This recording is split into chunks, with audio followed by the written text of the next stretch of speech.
نحمده ونصلي على رسوله الكريم اما بعد فاعوذ بالله من الشيطان الرجيم بسم الله الرحمن الرحيم قل ان صلاتي ونسكي ومحياي ومماتي لله رب العالمين وقال النبي صلى الله عليه وسلم من وجد ساعة فلم يضحي فلا يقربن مصلانا صدق الله العظيم۔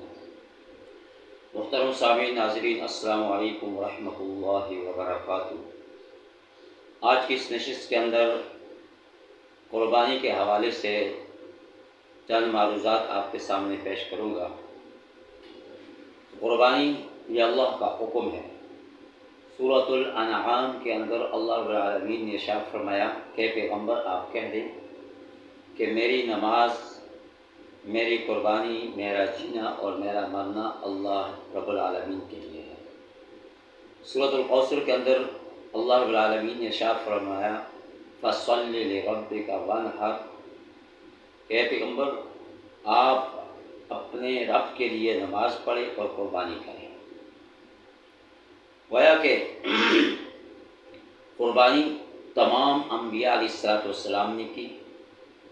قربانی یہ سنت ہے حضرت ابراہیم علیہ السلام کی، حضرت اسماعیل علیہ السلام کی یہ سنت ہے قربانی کرنا، اور حضور نبی کریم صلی اللہ علیہ وسلم کی حضرات صحابہ کرام کی سنت۔ اور یہ قربانی ہر صاحب استطاعت پر واجب ہے۔ آپ نے ارشاد فرمایا کہ جو صاحب استطاعت ہو اور اس کے باوجود اگر وہ قربانی نہیں کرتا فَلَمْ يُضَحِّ فَلَا يَقْرَبَنَّ مُصَلَّانَا، فرمایا کہ وہ ہماری عیدگاہ میں نہ آئے، اس کا ہمارے ساتھ کوئی تعلق نہیں۔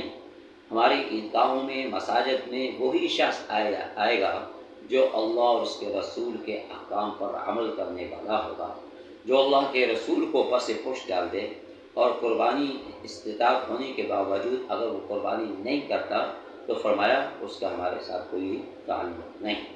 حضرت انس بن مالک رضی اللہ تعالیٰ عنہ جو حضور نبی کریم صلی اللہ علیہ وسلم کے خادم خاص تھے، سفر اور حضر میں 10 سال آپ کی خدمت میں رہے، تو آپ کا یہ معمول بیان فرماتے ہیں کہ مدینہ منورہ کے اندر جب عید الاضحیٰ کا دن ہوتا تو سب سے پہلا کام آپ صلی اللہ علیہ وسلم عید الاضحیٰ کی نماز پڑھاتے اور نماز سے جب فارغ ہو جاتے پھر اس کے بعد اللہ کے پیغمبر صلی اللہ علیہ وسلم کے سامنے 2 مینڈے پیش کیے جاتے، ایک اپنی طرف سے قربان کرتے اور ایک اپنی امت کے غریب غرباء کی طرف سے قربانی ادا کرتے۔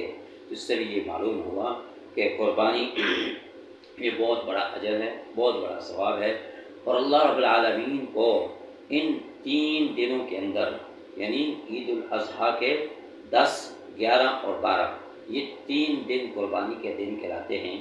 ان 3 دنوں کے اندر اپنے بندے کا سب سے محبوب عمل یہ ہے کہ وہ اللہ کی راہ میں جانور کی قربانی پیش کرے۔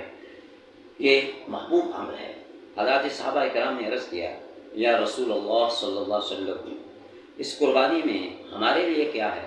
اللہ کے پیغمبر صلی اللہ علیہ وسلم نے ارشاد فرمایا کہ جو شخص تم میں سے اللہ کی رضا کے لیے قربانی کرے گا تو اس قربانی کے جانور کے ہر بال کے بدلے اللہ تعالیٰ نے اس بندے کی مغفرت فرمائے گا، ہر بال کے بدلے اللہ تعالیٰ نے اس بندے کی نیکی میں اضافہ فرمائے گا، ہر بال کے بدلے اللہ تعالیٰ اس کے درجات بلند فرمائے گا اور اس کی خطاؤں کو مٹائے گا، بخش دے گا۔ اور اس طرح ایک دوسری حدیث کے اندر فرمایا کہ تم جانور ایسے موٹے اور تازے جانوروں کی قربانی کیا کرو کہ یہی وہ جانور ہیں قیامت کے دن پل صراط سے گزرنے کی سواریاں بنیں گی، تم ان کو سوار ہو کر جنت میں داخل ہوگے۔ اگرچہ یہ حدیث ضعیف ہے لیکن فضائل کے اعتبار سے صحیح ہے۔ فرمایا کہ قربانی اللہ کا حکم ہے، اللہ کے نبیوں کا حکم ہے، تو اس لیے یہ قربانی کے دن ہیں اور ان دنوں کے اندر قربانی کی جائے، یعنی عید الاضحیٰ کے دن قربانی، اور اس سے پہلے قربانی کو خرید لیا جائے، اس جانور کی دیکھ بھال کی جائے تو ہر بال کے عوض اللہ تعالیٰ اپنے اس بندے کو نیکی عطا فرماتے ہیں۔ تو دعا فرمائیں کہ اللہ تعالیٰ ہم سب کو جو کچھ کہا سنا اس پر عمل کرنے کی توفیق عطا فرمائے۔ وآخر دعوانا ان الحمد للہ رب العالمین۔